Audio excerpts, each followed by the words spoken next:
ہدایت بندوق کی گولی نہیں ہوتی جس سے دوسروں کو نشانہ بنایا جائے، یہ روشنی ہوتی ہے جو دل سے پھوٹتی ہے اور سب سے پہلے اپنے وجود کو منور کرتی ہے۔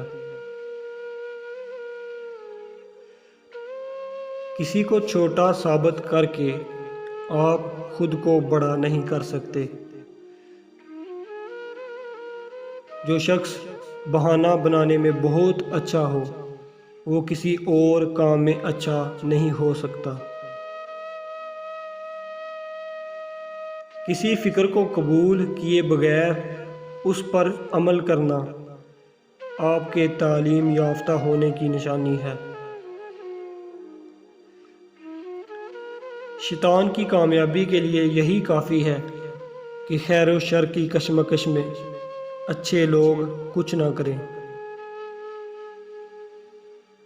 بے وقوف آدمی کا اصل المیہ یہ ہے کہ اس کی کوئی حماقت آخری نہیں ہوتی۔ عورت اس وقت زنا کے گناہ میں مبتلا ہو جاتی ہے جب مرد اس کو محبت نہیں دیتا اور اس کی ضروریات پوری نہیں کرتا۔